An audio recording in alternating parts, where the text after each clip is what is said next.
Doing good, man. Nice. All right, Russ. Well, thanks for joining me.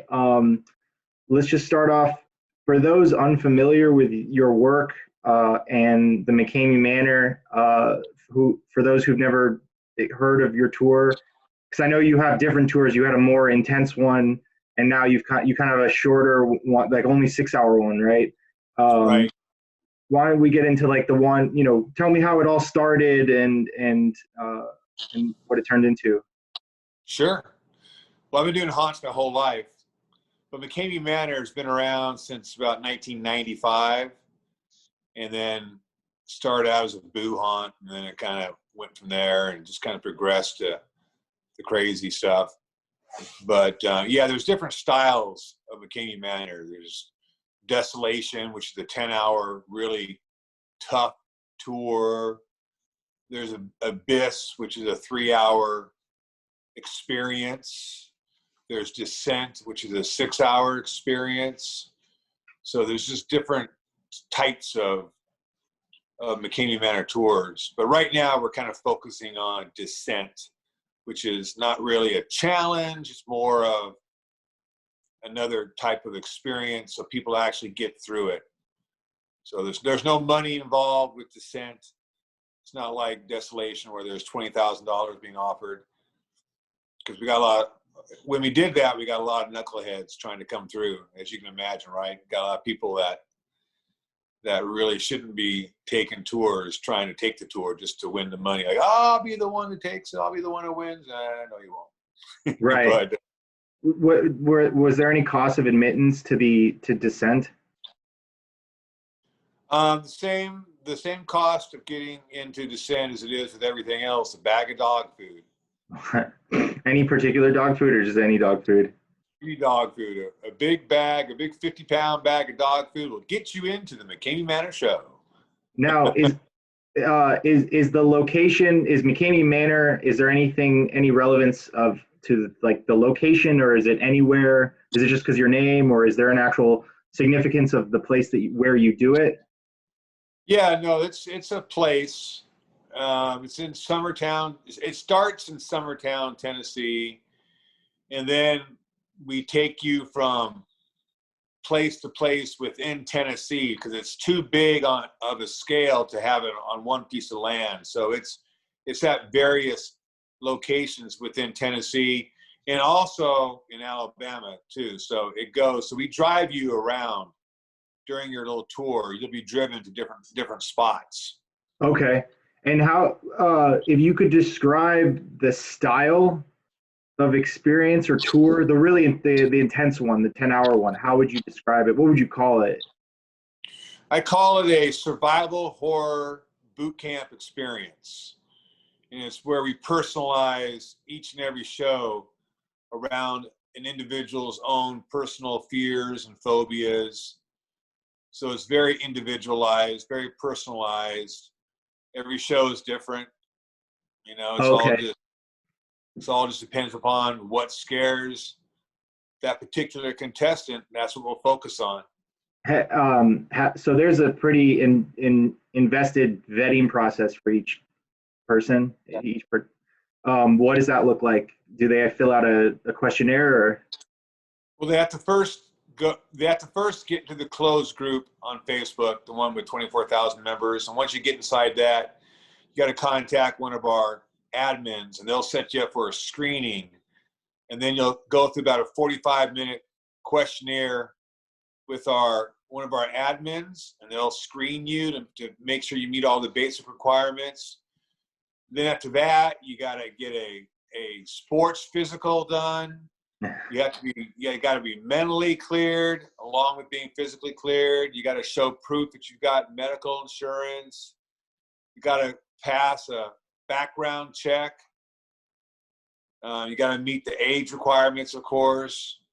So there's a lot you got to do. You got to jump through a lot of hoops. People think, oh man, these people they don't know what they're getting into. They know exactly what they're getting into because Right.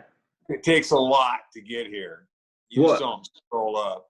Why do and I remember hearing that it was something of like a 40-page waiver that they had to sign. Is that correct? Why do you think these people, they go through all that to do this experience? What kind of person would want to do this? Why do you think they want to do this? I get a lot of thrill seekers, a lot of adrenaline junkies, people that just maybe can't get that thrill anymore at a regular haunted house or a movie or roller coasters or bungee jumping, whatever. Maybe they just don't feel that buzz anymore.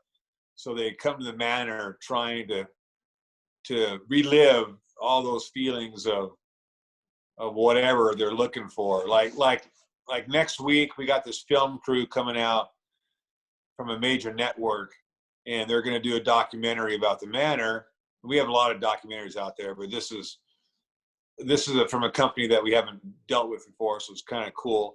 But they're basing the story, the angle, the spin they're taking is different. They're kind of trying to figure out more about fear, and they're going to follow this one contestant around to figure out why she can't feel fear anymore. Oh, wow. Because she's coming here to hopefully, feel fear once again, which she wants to get that feeling back. And so they're kind of building a story, a narrative around this woman and why she is.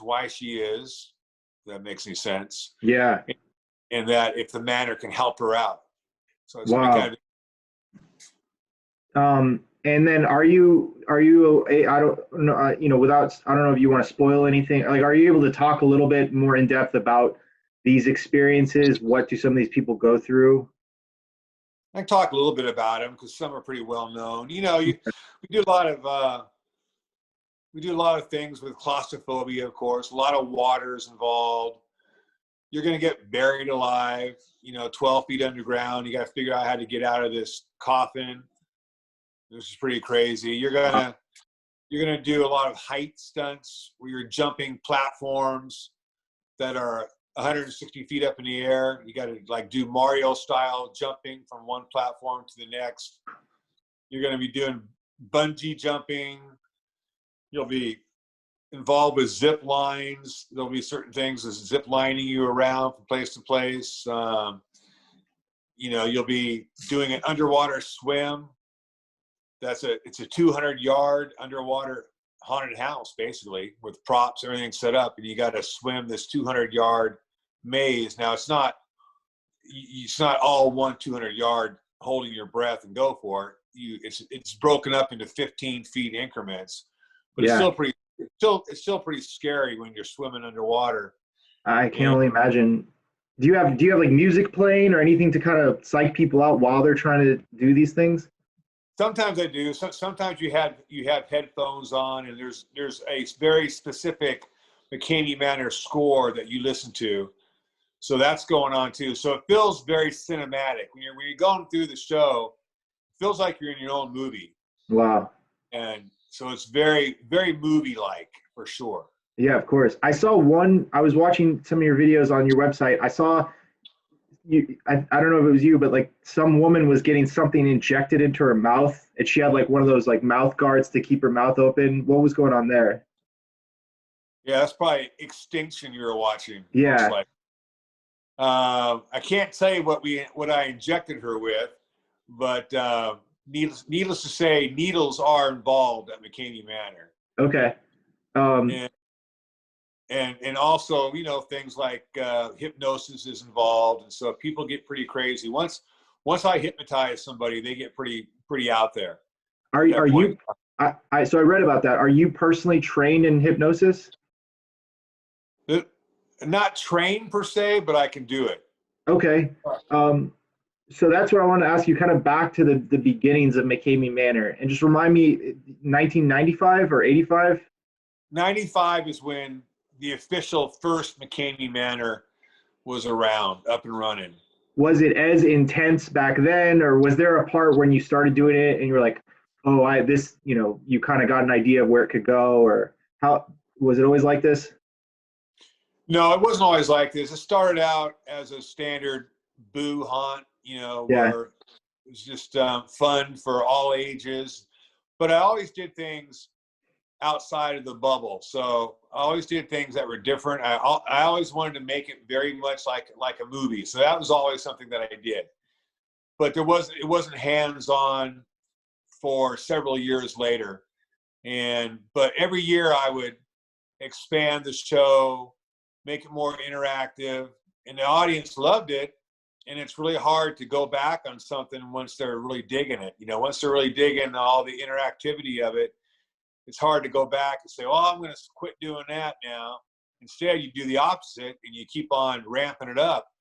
And after a while, it just turned into this natural progression to what it is now, because it's McKamey Manor. The world's most on. Do you have a pretty solid formula now? Has it kind of plateaued, or do you think it could get more intense? I know you've kind of made a reduced version of the show, but do you think you could expand it a little bit? Oh yeah, it can always be expanded, but you always got to be worried about safety reasons. Safety always has to be paramount. Safety is always paramount. Cut and dry. And we've never had any serious injuries, thank goodness, because we're able to control it pretty well. But it always be ramped up. I'm always designing new stunts that are crazier than the last one, and just a matter of putting it all together and making it happen. So yeah, it hasn't plateaued yet, for sure. Not Okay. at all. I don't know if you can confirm or deny. I read stuff about people getting their teeth pulled out. Is that something that happens in some of the scenarios? Yeah, that definitely can happen. Teeth and fingernails, yeah. Wow. Okay. But it's not me pulling them out. It's themselves pulling their own tooth out. They do it themselves. Wow.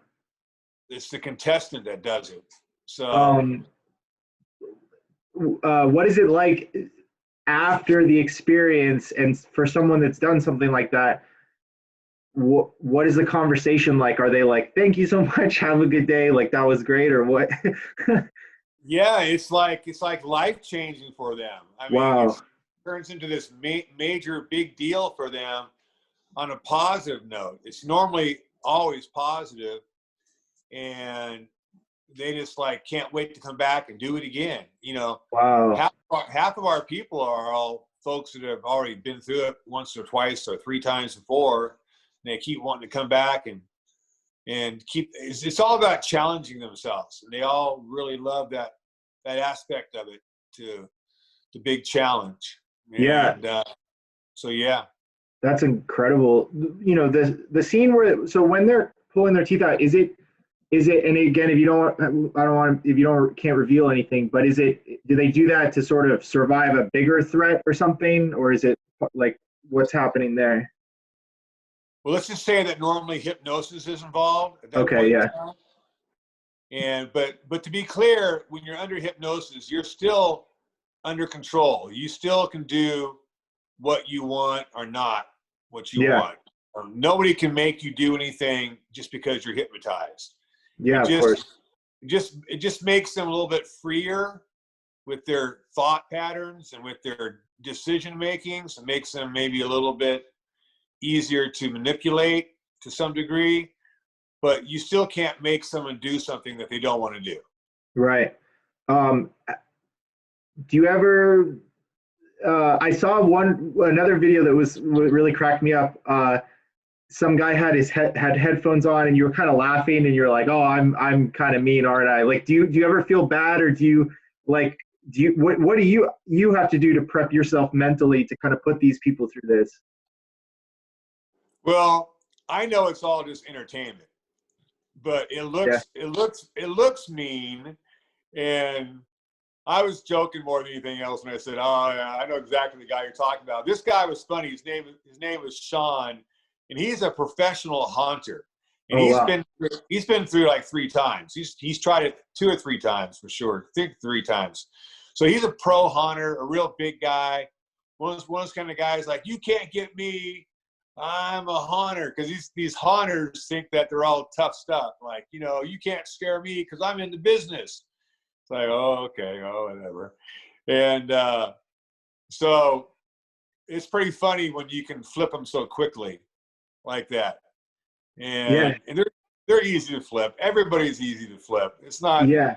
It's not real challenging. If you come here, you're going to flip and you're going to panic and you're going to have a moment of where you're really in total anxiety mode. It's just going to happen. You just got to face it. If you come here, that's what's going to happen. Yeah, of course. What do you say to all the, like, I know that you've had some controversy in local towns, like they call it torture. Like, what do you have to say to those people?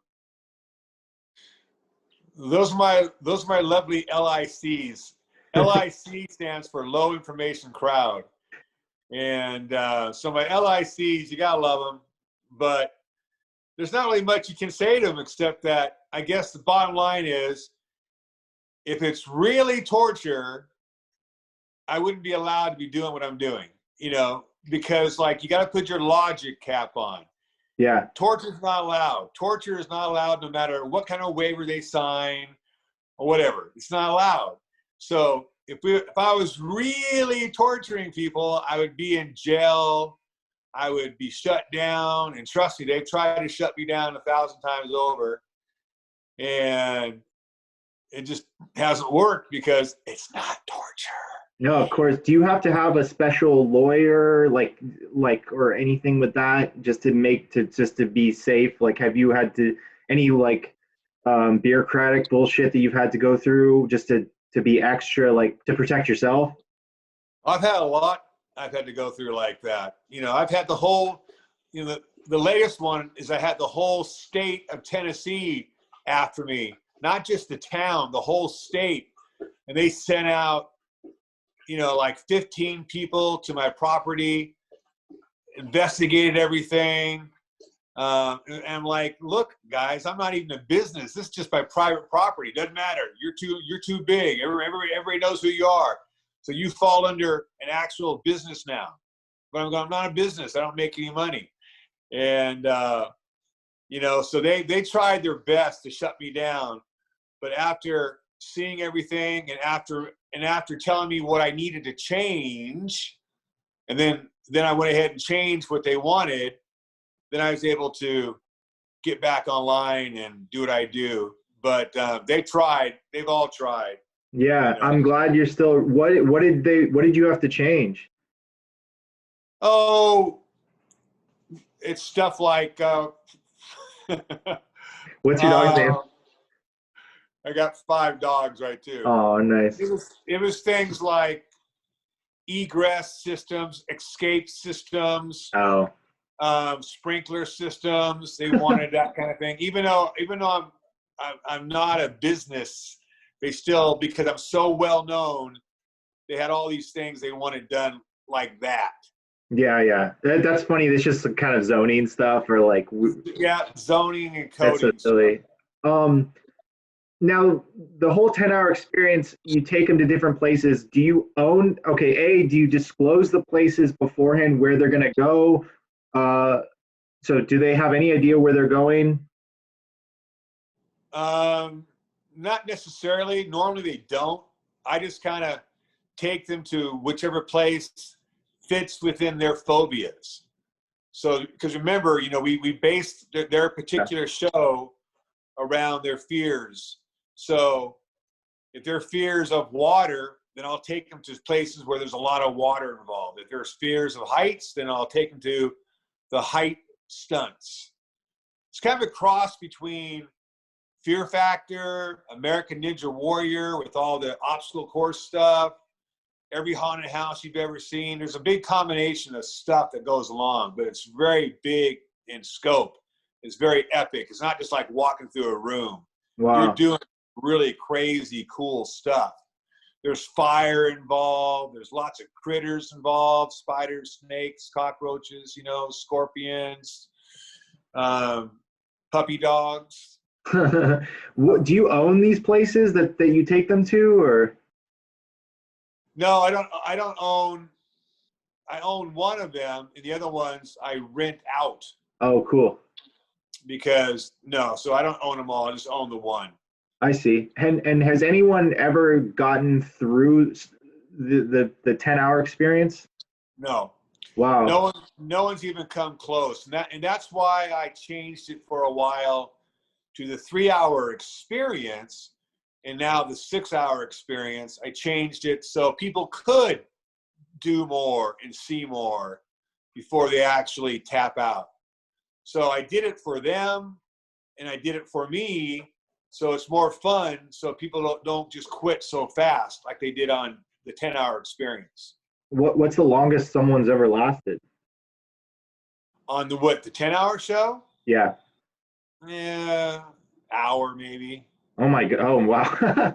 That's incredible. Maybe an hour. Can you Maybe talk? maybe less. Yeah. Can you talk a little bit about that person? What that experience was like? Do you remember? Um, Was it they're memorable or? they're not real memorable because they quit so fast. Wow. Like, Okay. like I'll put them inside rat race, which is it's a big obstacle course where you're crawling through it and you become a rat basically. You are a rat and you got to find an area where all the other rats are at, the real rats, and you're going to Oh, slide down this little section. You're going to release they're field mice, what they are. They're not rats, yeah. but you'll release the field mice, and thousands of field mice will be engulfed all around your body, and they're getting inside your clothes, and then you got to mosey on. People freak out inside there, and there's a lot of water inside rat race as well, and they just don't last very long. So the person I'm thinking about lasted about an hour inside rat race, which is about a record. That's Wow. pretty good. How do you handle all these animals? I just do. Yeah. I have helpers too. I have wranglers. I call them wranglers that help me. They bring in the spiders and snakes and tarantulas and cockroaches because I personally don't like them. Yeah. So Yeah. Of course. they're not my thing. Bugs are not my thing. Me neither. When you're describing the mice, I got shivers. Right. With The everything mice, that. Oh, the sorry. mice Go I on. don't mind. No, I was saying Yeah. the mice I don't mind, but like cockroaches and stuff, it's Oh, not my thing. Potato bugs and everything, nah. yeah. Yeah.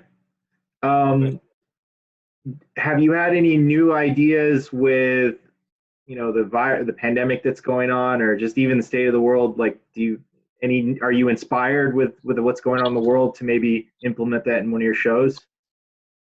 it hasn't really changed any, to be honest with you, because the social distancing is always there. It's only 1 or 2 people that come through per week, right? So each tour is so individualized that it's just one person mainly. So it's me against them, and I can stay 6 feet away. They always have some kind of a hood on or a mask on or something. It may not be the kind of mask or hood that they want. It might be a McKamey Manor mask or hood, which is pretty gross and gnarly. But so they're covered up as well. So it hasn't really changed me. Okay. I stopped doing shows for the first 3 or 4 months after everything kicked in. But then after that, it kind of reopened the doors again. Yeah. What was the last person to do a tour? The most recent. The end of September, Okay. Was because that October is the month I don't do anything. October is the month that I shut everything down, so I can go out to all the different haunted houses. So October is my time to go play. and you're in Tennessee right now? Yeah, like tomorrow I'm going out to Atlanta, Georgia, to go to Netherworld and Paranoia, those kind of places. So I'm Oh, going to cool. the big shows. So I travel all around, and I can't do that during the year because I'm doing shows. So I take all of October off every year. Okay. Um, and so I read, is it true, like you were in the Navy? 23 years. Wow. Well, thank you for your service. And did that influence you, or did that contribute to? I feel like people in the military kind of go through this kind of training, don't they? Right. It's called SEER training. It's survival, search, and rescue training. And there's BUDS training, which is the SEAL training. So yeah, so I learned a lot from my military days, and I learned a lot just by dealing with so many different types of people you learn how to get in someone's head pretty well. Yeah. You learn a lot. You learn a lot of mind control techniques. You learn a lot of psychological things that you could use on people later down the road. So you learn a lot when you've been in the military as long as I have. It's just kind of a natural thing. It's a natural progression there as well. Where did your hypnosis techniques come from? I was actually, I'm a DJ. I'm a wedding singer as well. I'm a wedding singer and a DJ guy in a band as well. So I do all that.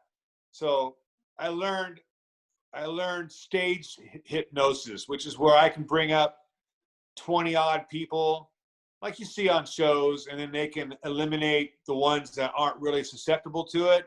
And it leaves you with a handful of really good subjects. That's the kind of hypnosis that I do. I'm not so good that I can just click my finger and boom, you're out.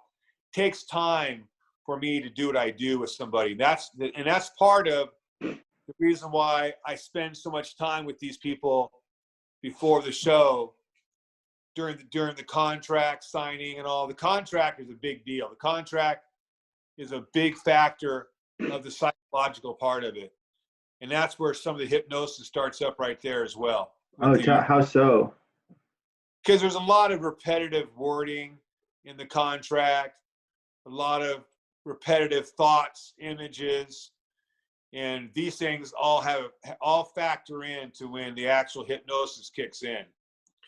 It's all about repetition and getting inside their head and trying to put the thoughts in their brain of what you want them and where you want them to go to. And so the contract plays a big part of it. The contract is also really important because it explains exactly what's going to take place. So they can never come back and say that I didn't know this was going to happen.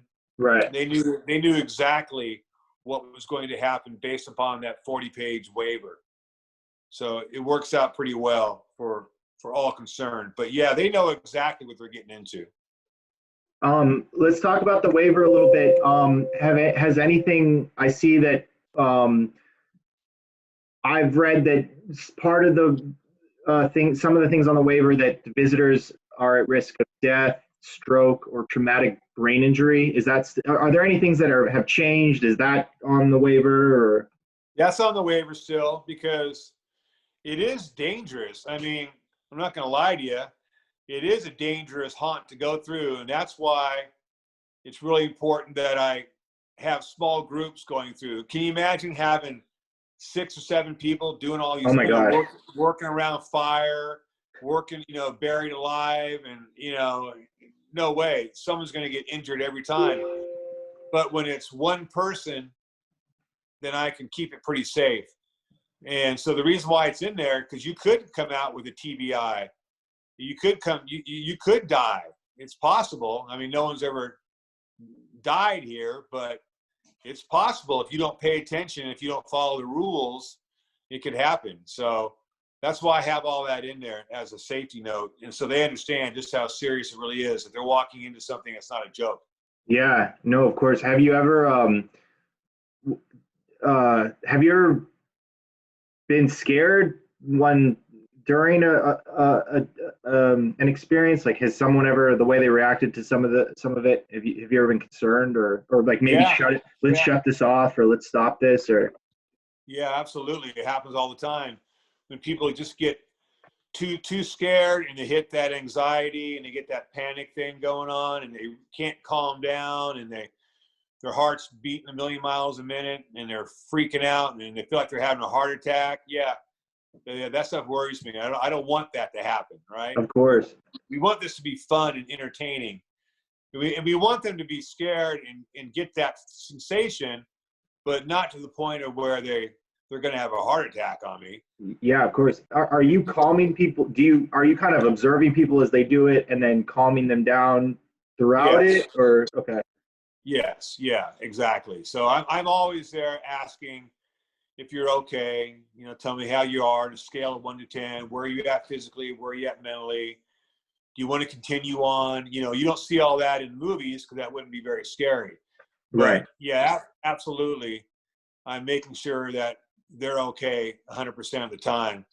In fact, it's probably obnoxious to them. I ask them way too often, I guess, but just to be on the safe side, I want to make sure that they are okay.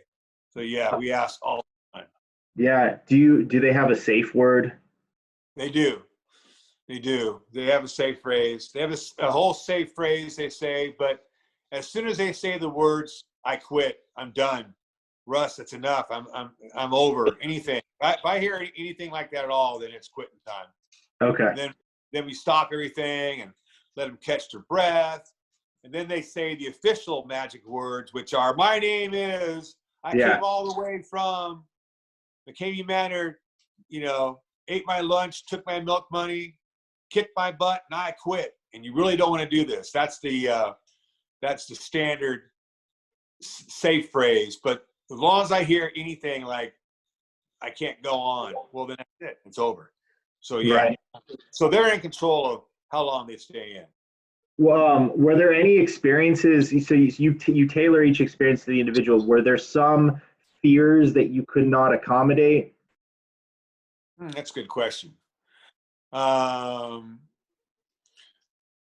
Not the basic standard fears. I mean, people have fears of like losing their family or their kids dying, or we all have those kind of fears. But those kind of fears, we're not dealing with those kind of fears, right?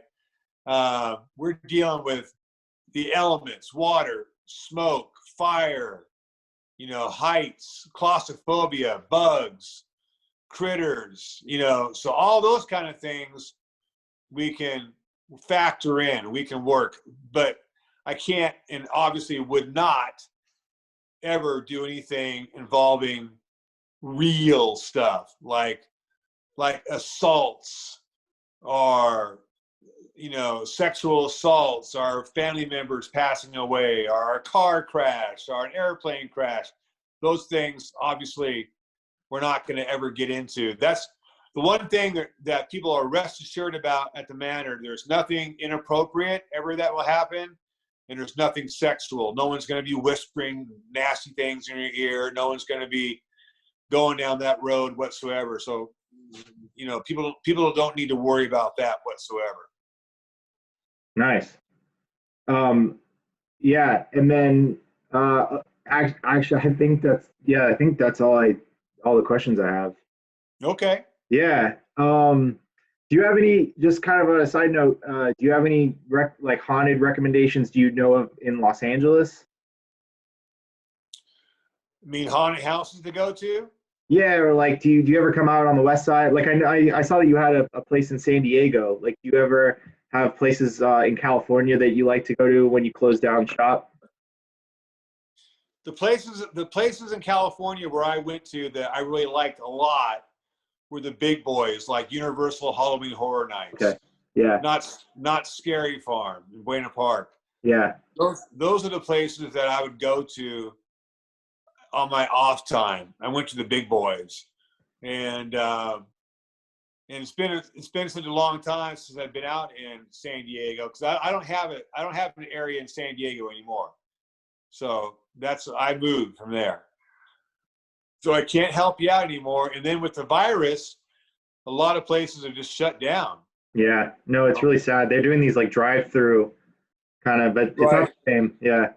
Are you kind of, yeah, when you go out, like, are you like, do people know you? Like, are you a figure in like the community? Is there a community of like scare people?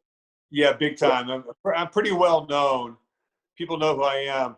It's different when I wear my mask, though, because when I go to these different haunts, I'm wearing my mask out there, so they don't recognize me quite so easily when I'm wearing my mask. Right. But they still do, even with the mask on. They still do. But without it, yeah, they big time know who I am. Awesome. Which is kind of fun. Just before I let you go, I did have a last question. Like, what's your affinity with horror, scary stuff? Have you always been into Halloween, or where did that sort of come from? Yeah, I've always been involved with more about the putting on the big show aspect of it. I'm not really a blood and guts kind of guy. I'm more like movie wise, I like suspense and thrillers and movies from the 50s and 60s. A lot of Alfred Hitchcock. I don't know if you even know who Alfred Hitchcock is. Yeah, yeah. Okay, because some of you younger guys and gals like, oh, I don't even know who Alfred Hitchcock is. And William Castle and these kind of guys. But I was always a fan ever since I was taken around trick-or-treating with my dad, and he would take me to these houses that had special things set up, you know, special scenes and sets and oh, hello. And like I remember cardboard boxes being set up as a maze, and the maze I thought was just the coolest thing ever. And from then it kind of got me going. I thought, this is really neat. And then I was a theater arts major in school, in high school, in college. I was a theater arts major involved with acting, and yeah, it just all kind of came together. But I love all kinds of theater. It doesn't have to just be horror. It can be, I see. Yeah, musicals, comedies, dramas. It's all good for me. I like all that stuff. Is there any interest that that you have that people might not be aware of, or that might be surprising to some people? I guess that I'm a wedding singer, like I was talking about. You know?